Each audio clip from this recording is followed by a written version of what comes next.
right then. WandaVision episode 6. Things are getting nuts. First off, we have reached the 90s. So, so it's got a very Malcolm in the Middle vibe on this one, which, again, as with basically every show that they've chosen to take as their template for each parody, it was a show I didn't really watch, but was aware of. I still sort of appreciate the aesthetic. Malcolm in the Middle was always one of those shows that, like, I appreciate what you're doing, I'm just not gonna watch it.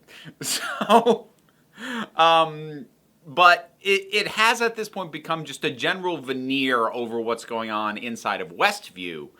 And things are really starting to fray at the edges here. And I don't mean like the show as a whole is coming apart. I mean like the bubble that is Westview.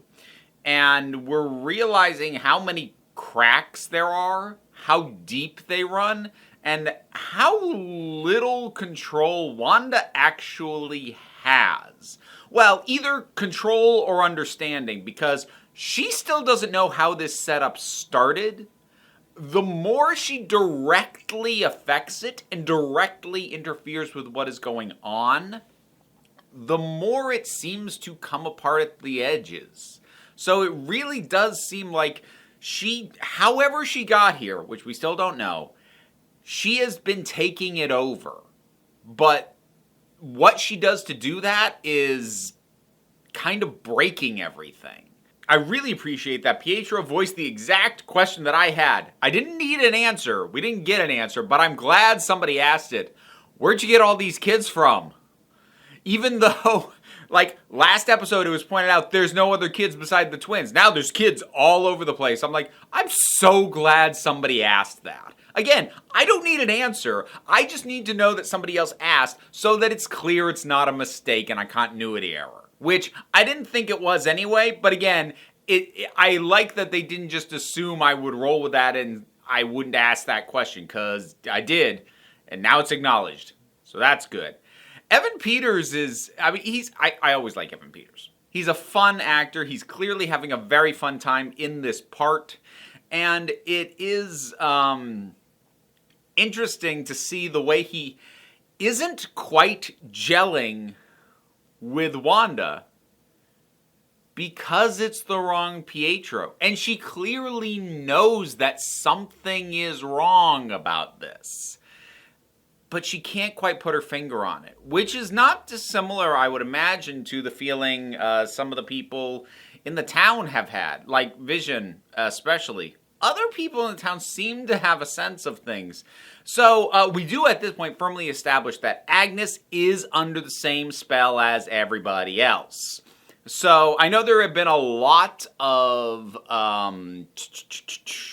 speculation about her somehow not being like the rest, or her being different because of this or that. And I'm not saying that's impossible. It's possible that this was a misdirect. I'll acknowledge that. But for the information we currently have, she is now established as being under the same sphere of control as everybody else. So while she is the recurring next door neighbor friend, and we see more of her, there is nothing right now that indicates that, like, she's the secret mastermind or anything else like that.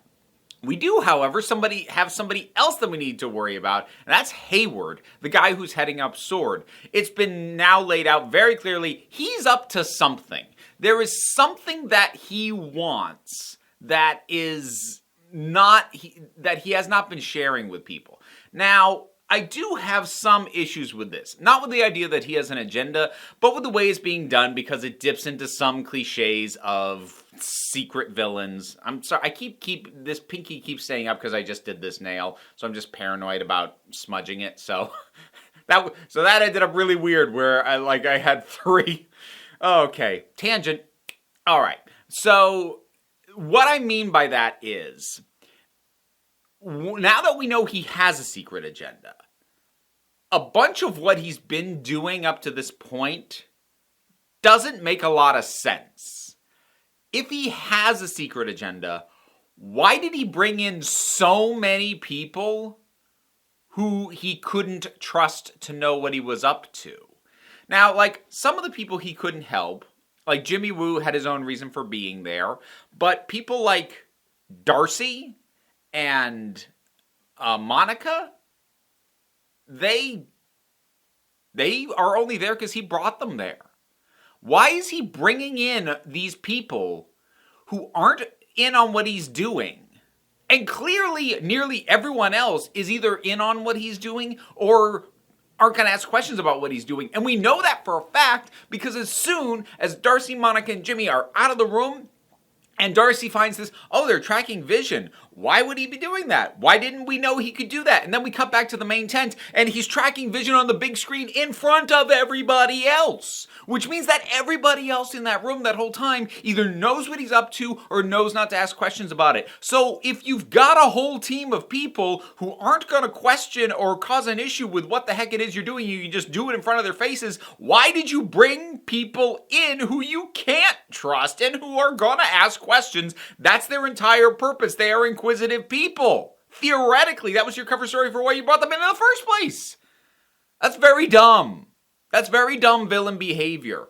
And I know I'm kind of going harsh on it right here. It's actually not that big an issue in this show. It's just one of those things that drives me crazy. And it's one of the very common issues with surprise reveals of villains or otherwise twists around villains is retroactively a whole bunch of the things that they were doing, which narratively you had to have them do because if you didn't have them behave this way, we couldn't have the story go the way it did, and or it would have tipped the hand too early that they are in some way villainous. But then you get the reveal and retroactively none of this stuff makes any sense. That's one of the hazards of twists. Sometimes the things you have to do to preserve the twist prior to the reveal, in hindsight, those things now become plot holes. And it's a pet peeve for me. So, okay, moving on from that. Vision does appear to definitely be dead outside of Westview. That whatever the hex is, it is maintaining him because he started coming apart and it was pulling him back harsh. I did rather like Wanda's solution was to just expand the hex. It's like, you people are going to be a problem? Fine. You're part of the town now. I'm like, that, okay. I don't know if I'm going to read as much significance into it, but a friend of mine, Hi-Ho Silver, they observed something about the hex, which became very prominent in this one. I want to be sure I credit them for this notion. You can follow them on TikTok. So the thing is that the look of the hex has been changing. When we first got to Westview and saw it from the outside, it was almost invisible. And then later kind of had a blue haze. When Wanda came out of it, it wasn't like she made a door. She had to force her way out. And her magic is always red. When she forced her way out, it was red. But the hex had been blue up to that point. And now the hex is red. And I'm not sure I'm prepared to label exactly what that means, but it is really interesting. In my mind, it feels representative that whatever set up the hex was definitely not Wanda, and as she is exerting more control over it, it is becoming one with her magic and getting that red tint.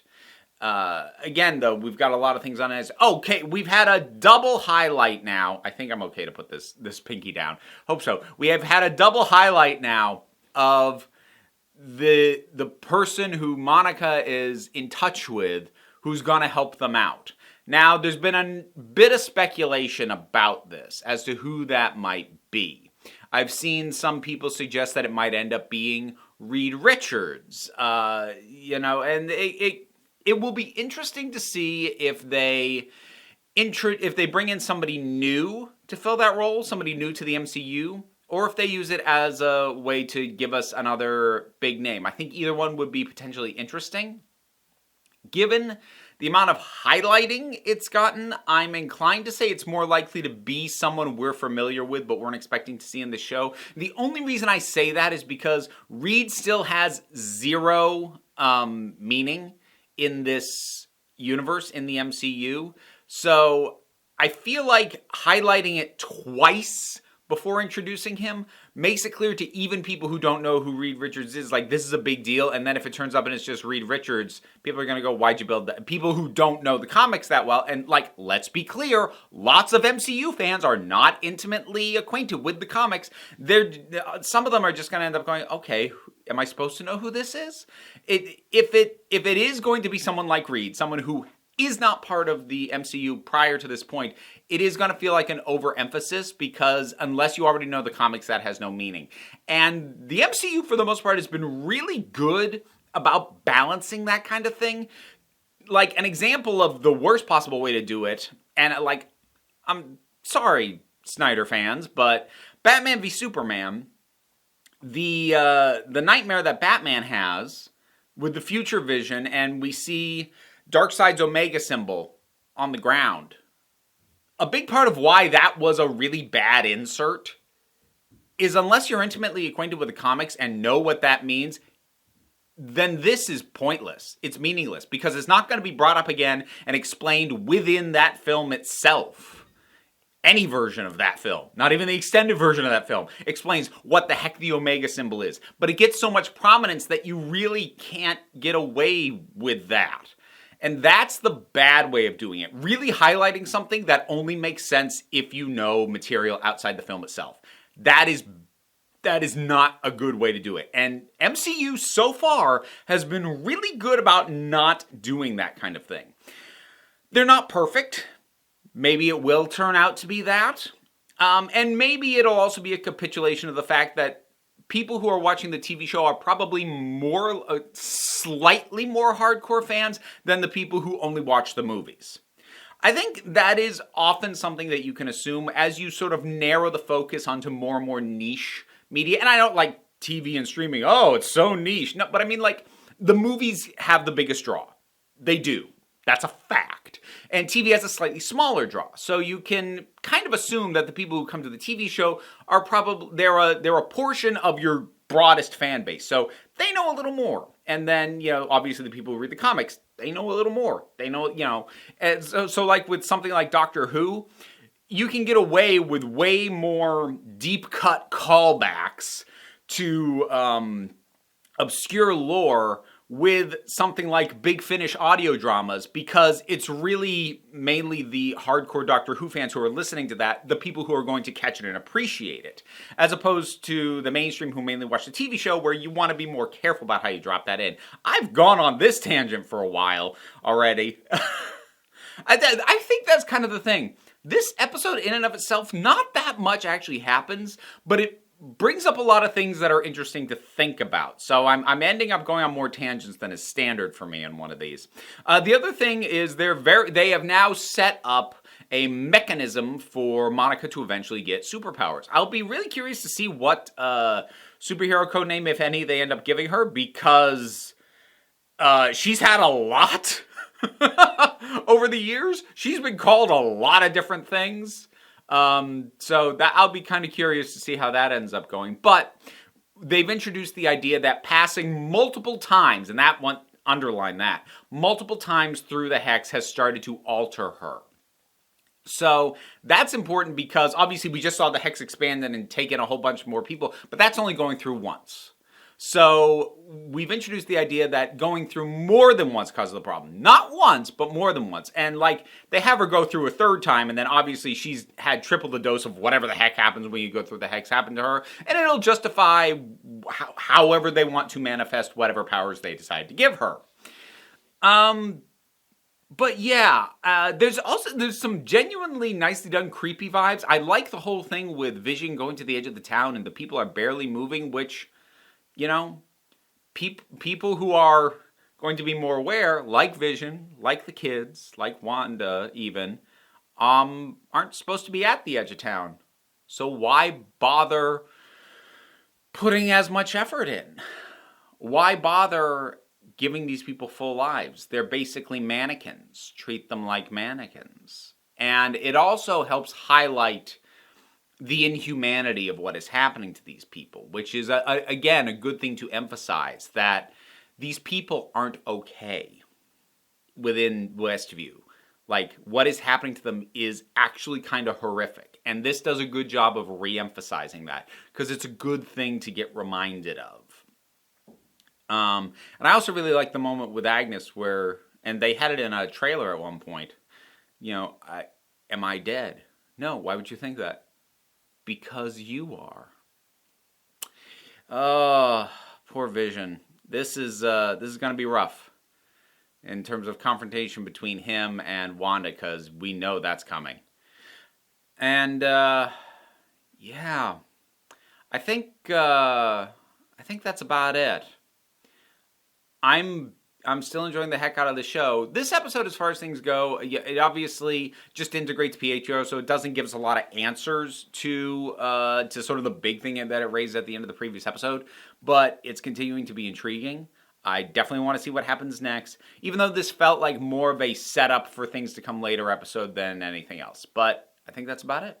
WandaVision, episode 6. You see it, what you think about it. Whatever your thoughts are, drop something down in the comments. Let's talk about usual stuff like share, subscribe. I have a Patreon. That is how I pay my bills. I'm able to afford things like Disney Plus. Also, food. There are perks at every tier, including early access to certain videos on the Council of Geeks main channel, but no pressure on any of it. Take a relaxed attitude around here, so just come on back next time you need a break.